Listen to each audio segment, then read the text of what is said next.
2024 ఎన్నికల ముందల చాలా మంది నన్ను అడిగారు, ఆంధ్ర రాష్ట్రం ఇప్పటికీ నష్టపోయింది, 5 సంవత్సరాలు పరిపాలనలో మనం 30 సంవత్సరాలు వెనక్కి మీకు ఏముంది, మీకు ఆ భరోసా ఎక్కడి నుంచి వస్తుందంటే నేను ఒకటే చెప్పా, మాకు ఉంది వేరే రాష్ట్రాలకి లేనిది మన గౌరవ ముఖ్యమంత్రి చంద్రబాబు నాయుడు గారు. ఈరోజు గూగుల్లో పెట్టుబడి కానివ్వండి, ఆసిలర్ మిత్తల్ పెట్టుబడి కానివ్వండి, టీసీఎస్, కాగ్నిసెంట్, సాలపురి సత్వ, ఏఎన్ఎస్ఆర్, రెన్యూవబుల్ ఎనర్జీలో పెద్ద ఎత్తున పెట్టుబడులు కానివ్వండి, ఏ రంగంలో తీసుకున్నా కూడా ఈరోజు పారిశ్రామికవేత్తలు ఆంధ్ర రాష్ట్ర వైపు చూస్తున్నారంటే దానికి కారణం మన గౌరవ ముఖ్యమంత్రి శ్రీ నారా చంద్రబాబు నాయుడు గారు. ఒక మాటలో చెప్పాలంటే ఆయన చాలా రేర్ పీస్, యూనిక్ పీస్. నేను మా నాయకులందరినీ ఒకటే చెప్తా, ఆయన్ని మనం బ్లైండ్ గా ఫాలో అవ్వాలని. ఎందుకంటే ఆయనకు విజన్ ఉంది. ఆయన ప్రపంచం రాబోయే 20 సంవత్సరాలు ఎక్కడికి వెళ్తుందో ముందు చూపున్న వ్యక్తి. ఆనాడు పెద్ద ఎత్తున ఇంజనీరింగ్ కాలేజీలు తీసుకొస్తే ఎగతాళి చేసిన వారు ఎంతో మంది ఉన్నారు. హైదరాబాద్ ఎయిర్పోర్ట్ నిర్మించడానికి 5,000 ఎకరాలు కావాలంటే ఆనాడు చాలా మంది ఎగతాళి చేశారు. ఈ రోజు చూడండి హైదరాబాద్ ఎయిర్పోర్ట్ ఏ స్థాయికి వెళ్ళిందో. ఇంతేకాదు, ఎర్ర బస్సు రాని ఊరికి ఎయిర్పోర్ట్ అవసరమా అని గతంలో ఎగతాళి చేసిన వారిని చూసాం. ఈ రోజు అక్కడనే భోగాపురం ఏర్పాటు నిర్మించిన గొప్ప వ్యక్తి చంద్రబాబు నాయుడు గారు. 1995-96లో ఆయన ఐటీ అంటే ఆనాటి ప్రతిపక్షంలో ఉన్న వారు కంప్యూటర్ అన్నం పెడుతుందా అని అడిగిన వారు, ఈరోజు అదే కంప్యూటర్ మనందరికి అన్నం పెడుతుంది. ఆయన విజన్ తోనే మన రాము చెప్పినట్లు ఈరోజు మనందరం ఈ స్థాయికి వస్తాం జరిగింది. ఏ దేశానికి వెళ్ళినా తెలుగు వాళ్ళు ఉన్నారంటే దాని వెనకాల కారణకుడు గౌరవ ముఖ్యమంత్రి శ్రీ నారా చంద్రబాబు నాయుడు గారు. ఒక పక్కన ఆయన, ఇంకో పక్కన ఆంధ్ర రాష్ట్రంలో ఇంకొక టీం ఉందండి, అది టీం 11. అర్థమైందా రాజా?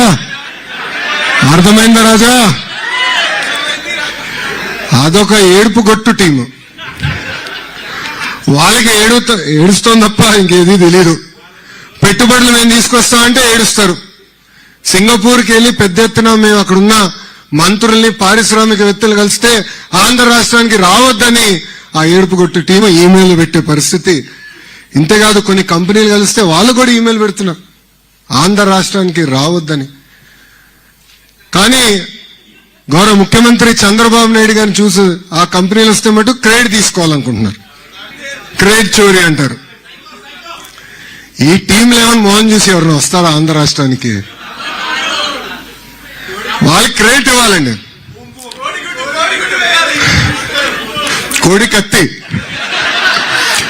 కత్తికి క్రెడిట్ ఇవ్వాలి, బాబాయిని లేపేసిన క్రెడిట్ ఇవ్వాలి, తల్లిని చెల్లిని మెడబెట్టి బయటికి గెంటేసిన క్రెడిట్ ఏడుపుగొట్టు టీంకి ఇవ్వాలి మనందరం. అంతేగాని ఒక్క వ్యక్తి బతికేదానికి 700 కోట్ల రూపాయలు ఖర్చు పెట్టి విశాఖపట్నంలో ప్యాలెస్ నిర్మించే క్రెడిట్ ఈ ఏడుపుగొట్టు టీంకి మనందరం ఇవ్వాలి. నాకన్నా మీకే బాగా తెలుసు రాబాయ్. గతంలో కోడిగుడ్డు మంత్రిని మీరు డావోస్కి ఎందుకు వెళ్ళలేదంటే అక్కడ చాలా చలిగా ఉంది, మేము డావోస్కి వెళ్ళలేమని చెప్పే పరిస్థితి మనందరం చూసాం. ఎంత చల్లగా ఉన్నా, ఎంత వేడిగా ఉన్నా తెలుగోల కోసం అహర్నిశలు కష్టపడే ఏకైక వ్యక్తి గౌరవ ముఖ్యమంత్రి శ్రీ నారా చంద్రబాబు నాయుడు. ఈరోజు నేను గర్వంగా చెప్తున్నా, మీరు వేదిక మీద చూడండి, ఆయన నాయకత్వంలో ఒక యంగ్ బ్రిగేడ్, యంగ్ టీం పనిచేస్తుంది. నేను ఎన్నోసార్లు చెప్పా, మా అందరికీ అదొక అదృష్టం. 4 దశాబ్దాలుగా, క్షమించాలి 5 దశాబ్దాలుగా ఆయన రాజకీయాలు ఉన్న వ్యక్తి, అన్ని చూసిన వ్యక్తి. ఒక అద్భుతమైన మెంటరింగ్ మా అందరికి వస్తుంది. నేను గతంలోనే చెప్పా, మేము అందరం మిసైల్ లాంటి వాళ్ళం, కానీ మిసైల్ కి జీపీఎస్ లేకపోతే చాలా ప్రమాదకరమైన పరిస్థితి. యంగ్స్టర్స్ వేదిక మీద ఉన్న ముగ్గురం మేము మిసైల్స్, గౌరవ ముఖ్యమంత్రి చంద్రబాబు నాయుడు గారే మా అందరికి జీపీఎస్. అందుకే ఆయన నాయకత్వంలో మేము పనిచేస్తూ ఈగోలు లేవు, ఎలాంటి ఫీలింగ్ లేవు. ఒకే ఒక లక్ష్యం, ఆయన ఏ విజన్ అయితే రూపొందించారో అది సాధించేదానికి మేమందరం అహర్నిశలు కష్టపడుతున్నాం. ఈరోజు వాస్తవంగా చెప్పాలంటే చాలా మంది నన్ను అడిగారు ఆంధ్ర రాష్ట్రానికి ఎందుకు రావాలని. వాళ్ళకి నేను మూడు కారణాలు ఇస్తా. మొదటిది బ్రాండ్ సిబిఎన్. 5 దశాబ్దాల అనుభవం నాయకుడు గౌరవ ముఖ్యమంత్రి శ్రీ నారా చంద్రబాబు నాయుడు గారు ఎన్నో పాలసీస్ తీసుకొచ్చారు. It's to the test of time and politics. అందుకే రండి పెట్టుబడులు పెట్టండి అన్నాం. రెండోది స్పీడ్ ఆఫ్ డూయింగ్ బిజినెస్.